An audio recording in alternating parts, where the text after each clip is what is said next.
Imagine earning millions of dollars from a song, but never seeing a penny of it. In 1952, Hank Williams' Your Cheatin Heart topped the charts, making record labels a fortune. But while the money rolled in, Hank could barely afford his medical bills. By the time he died at 29, one of country music's greatest icons was practically broke. This isn't just Hank's story. Behind Nashville's glittering facade lies a web of predatory contracts, hidden fees, and financial manipulation that's drained the bank accounts of country music's biggest stars for decades. From Patsy Cline to Willie Nelson, these artists made millions for others while struggling to make ends meet themselves. Today, we're pulling back the curtain on Nashville's darkest financial secrets, revealing how the industry's golden age was built on broken dreams and empty bank accounts. And if you think this kind of exploitation is just ancient history, well, stick around. You might be surprised to learn what's still happening in Music City today. Four-star records looked like Patsy Cline's big break in 1954. The contract sat on the table, promising to transform a small-town Virginia singer into a Nashville star. What Patsy didn't know was that she was about to sign away her artistic freedom for years to come. The deal seemed simple enough. Four-star would record and promote her music, but buried in the fine print was a clause that would haunt her entire career. Four-star owned complete control over what songs she could record, who could write them, and how they'd be produced. Even worse, the contract's royalty structure meant Patsy earned mere pennies while Four-Star pocketed dollars. This wasn't just about money, it was about artistic control. Four-Star forced Patsy to record songs that didn't suit her voice or style. When she found a song she believed in, like Walking After Midnight, she had to fight tooth and nail to record it. The label preferred pushing songs from their own publishing company, regardless of quality, because it meant more profit for them. The results were devastating. Despite her soaring popularity and packed shows, Patsy's bank account told a different story. While Four-Star raked in profits from her recordings, she struggled to cover basic expenses. Her husband had to keep his gas station job just to keep their family afloat. These predatory contracts weren't unique to Four-Star. Across Nashville, record labels had perfected the art of the one-sided deal. They'd advance money for recording and promotion, but these weren't gifts. They were loans that had to be repaid from the artist's minimal share of earnings. Artists would often find themselves tens of thousands of dollars in debt before their first record even hit the shelves. The contracts were masterpieces of legal manipulation. Labels would include clauses about packaging deductions, arbitrary fees that could slash an artist's royalties by up to 25%. They'd charge artists for promotional copies of their own records. Some contracts even made artists pay for their own recording sessions while giving the label ownership of the masters. By 1960, Patsy had had enough. Breaking free from Four-Star cost her dearly, but signing with Decca Records finally gave her more creative control. Songs like Crazy and I Fall to Pieces showcased what she could do when freed from predatory restrictions. Yet even at Decca, the contracts still heavily favored the label. The tragic irony? Many artists signed these deals willingly, desperate for their shot at stardom. Labels knew this desperation and exploited it masterfully. They'd wine and dine potential signees, paint vivid pictures of future success, then present contracts that would ensure most of that success lined the label's pockets.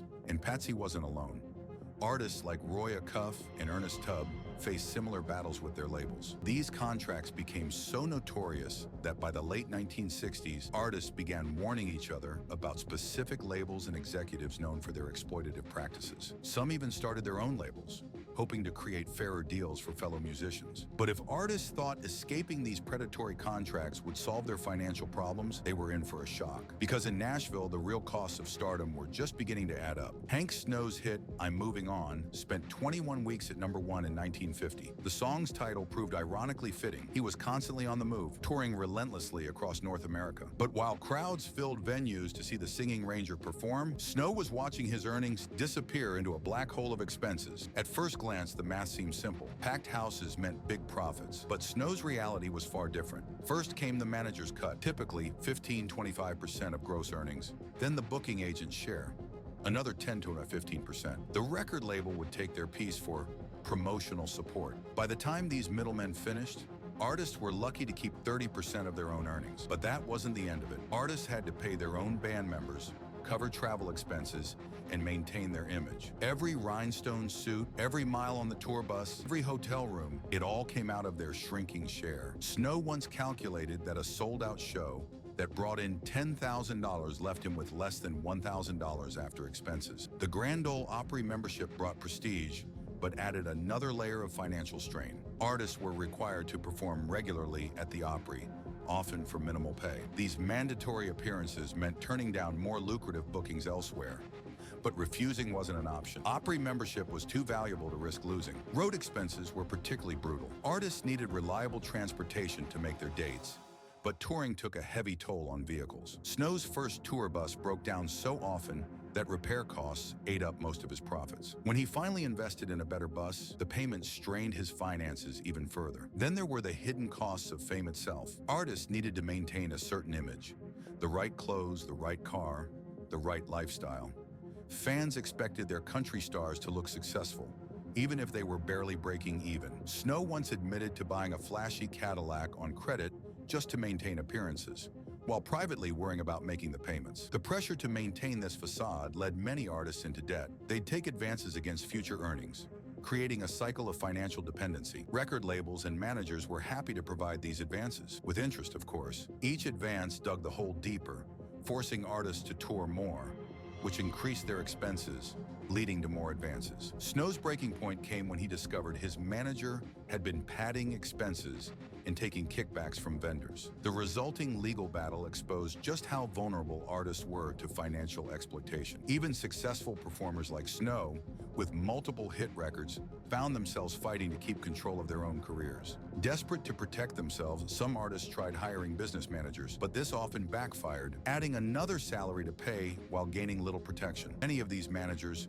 were just as predatory as the people they were supposed to protect against. One infamous Nashville business manager was found to have embezzled nearly $100,000 from his clients, about $1 million in today's money. Snow eventually gained more control over his finances, but the experience left him bitter. He spent years trying to warn other artists about the hidden costs of success, but most were too caught up in the dream of stardom to listen. Besides, by the time they realized he was right, they were usually too deep in debt to do anything about it. But even artists who managed to navigate these hidden costs faced an even bigger threat to their financial security. Because while expenses could eat up today's earnings, the real money in music was supposed to come from royalties. At least that's what everyone thought, until they discovered just how creative record labels could be with their accounting. In 1953, the year after Hank Williams Sr.'s death, Your Cheatin Heart topped the country charts. The song would go on to generate millions in royalties over the decades.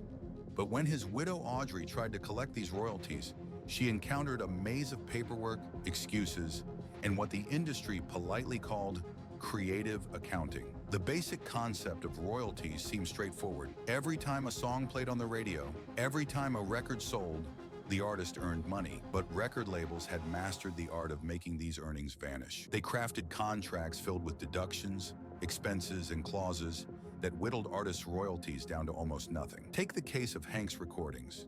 MGM Records reported selling thousands of his records, but somehow the expenses always seemed to match or exceed the earnings. There were deductions for packaging, breakage fees for vinyl records that might get damaged, promotional copies that never earned royalties, and mysterious administrative fees that were never fully explained. The labels developed an entire vocabulary to justify keeping artists' money. They called it recoupment when they deducted recording costs from royalties. Reserve against returns let them hold back payments in case stores returned unsold records. Cross-collateralization meant they could use one successful album's earnings to cover losses from another. Audrey Williams spent years fighting these practices.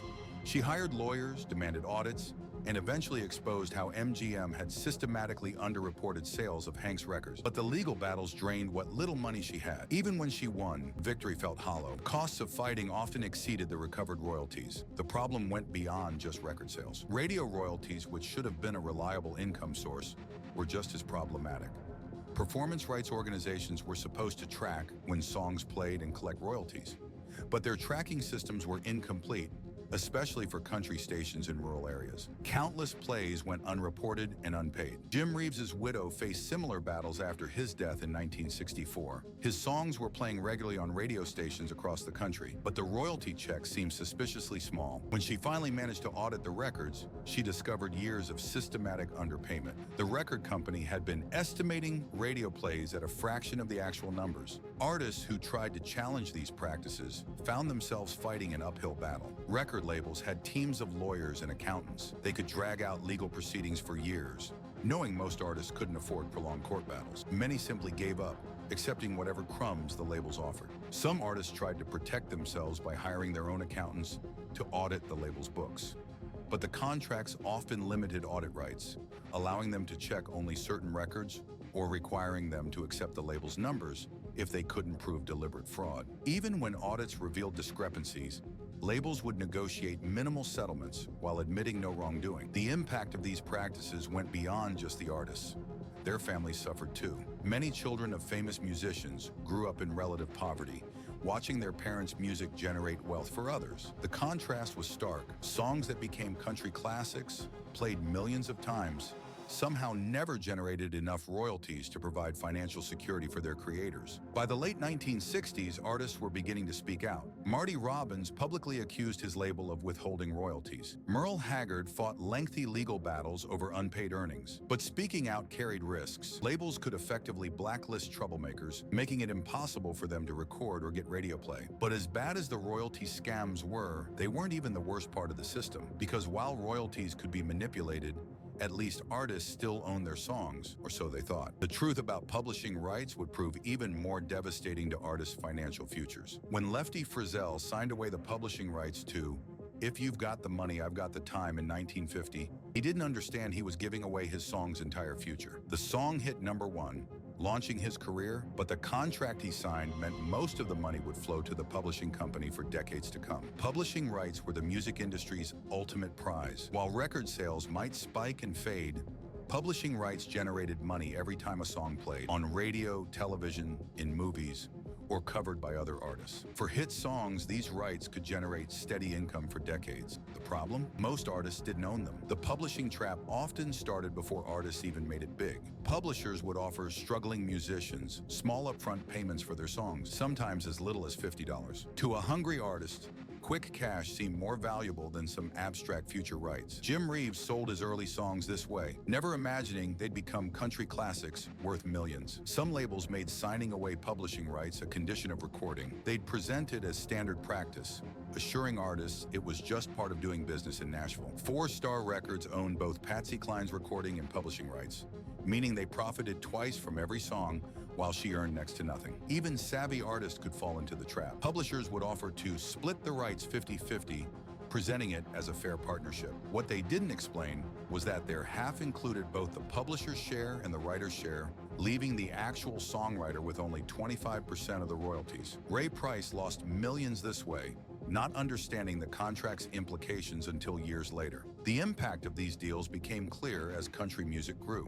When Willie Nelson's Crazy became a hit for Patsy Cline, publishing rights meant more than the recording rights. Radio plays, cover versions, and licensing deals generated steady income. But not for Willie, who'd signed away his rights years earlier for quick cash. Webb Pierce fell into an even more insidious trap. His publisher claimed they needed full ownership to properly promote his songs. They promised to prioritize his career if he signed over his rights. Pierce agreed, watching his songs become hits while the majority of publishing income went to others. The publishers defended these practices as business investments. They argued that they took risks on unproven songwriters, deserving compensation when songs became hits. But the numbers told a different story. Publishers often recouped their investments within months while controlling rights for decades. Some artists tried creating their own publishing companies, but the established publishers fought back. They had connections with radio stations, recording studios, and record labels. Artists who wouldn't play ball found their songs mysteriously absent from playlists, their studio time harder to book, their records harder to promote. By the mid-1960s, the value of publishing rights had skyrocketed. Television shows wanted country music. Movies needed soundtracks. Foreign markets opened up. But many of country's biggest hits were locked up in publishing deals signed years earlier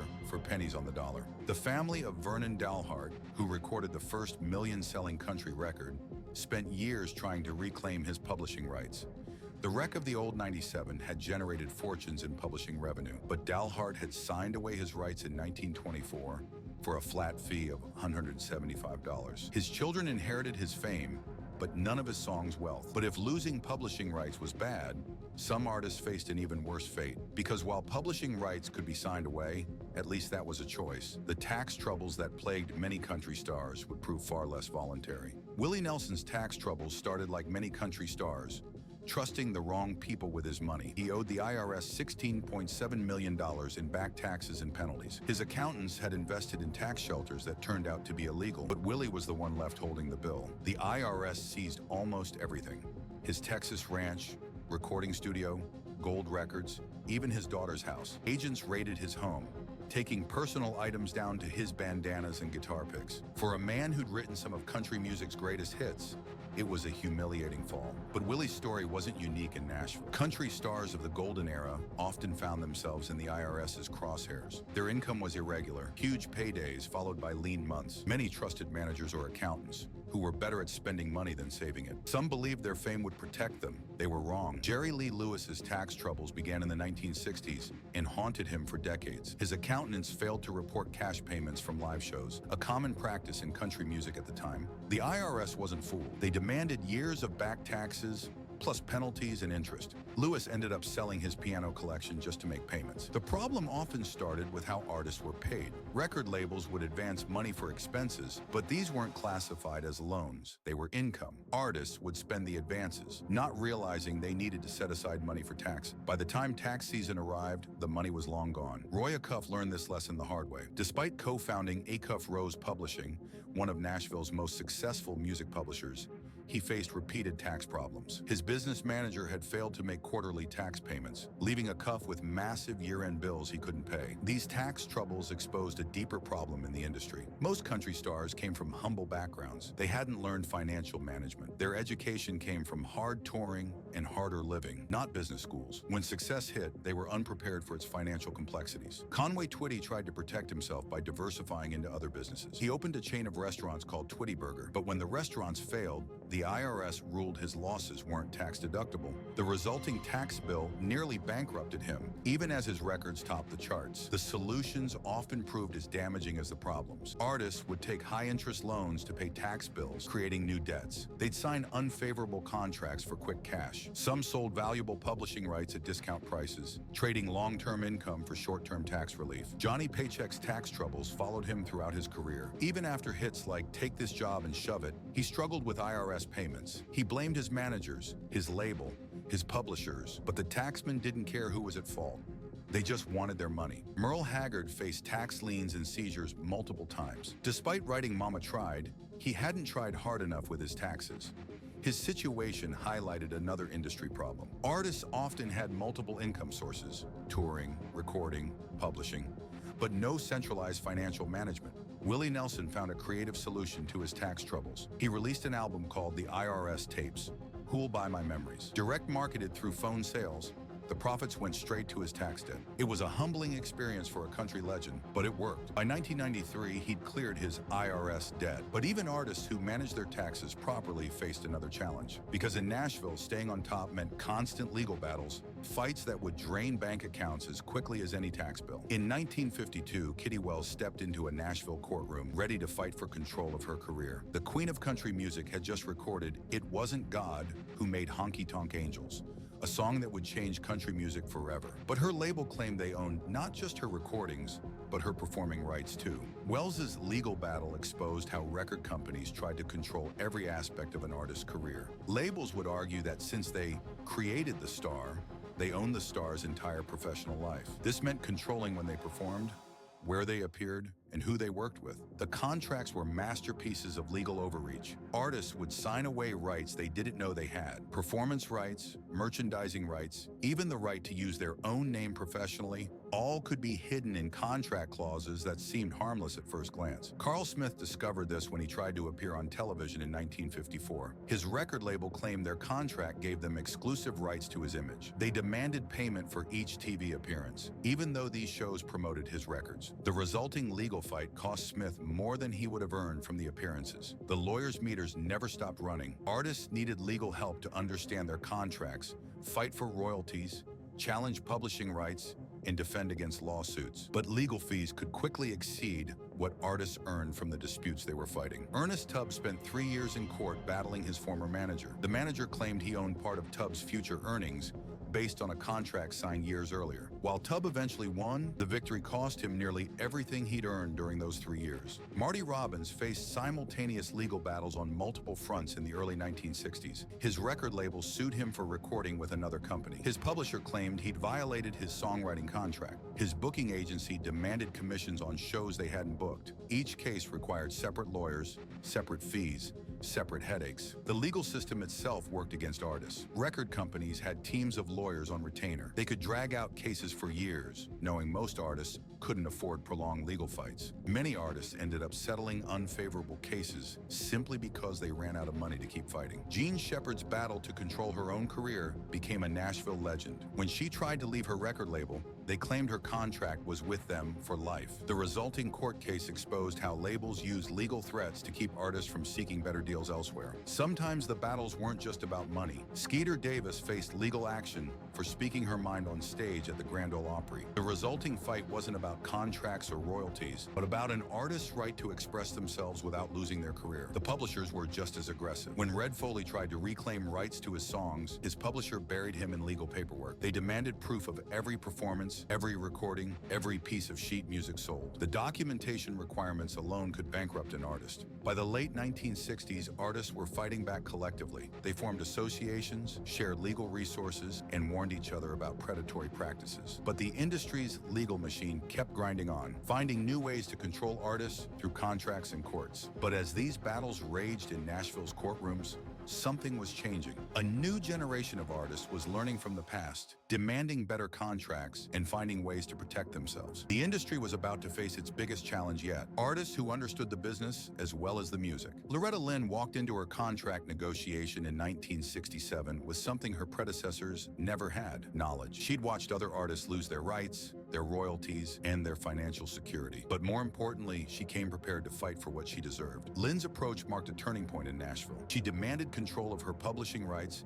insisted on transparent accounting, and required regular royalty audits. The label executives were stunned. Artists weren't supposed to understand these things, let alone demand them. Other artists followed her lead. Bobby Bare created his own publishing company, ensuring he kept control of his songs. Waylon Jennings fought for and won creative control over his recordings, setting a precedent that would reshape artist contracts. Charlie Pride hired financial advisors who understood both music and money, protecting his interests from the start. The old guard of Nashville didn't give up easily, but they faced a new breed of artists who understood that making music was only half the battle. These artists read their contracts, hired entertainment lawyers, and weren't afraid to walk away from bad deals. Technology changed the game too. Artists could record in home studios, distribute their music independently, and reach fans directly. The label's iron grip on the industry began to crack. When Merle Haggard opened his own studio, it sent a clear message. Artists didn't need the old system anymore. Nashville's dark financial history isn't just a cautionary tale from the past, it's a reminder of how the music industry continues to evolve. While many of the old predatory practices have been outlawed or reformed,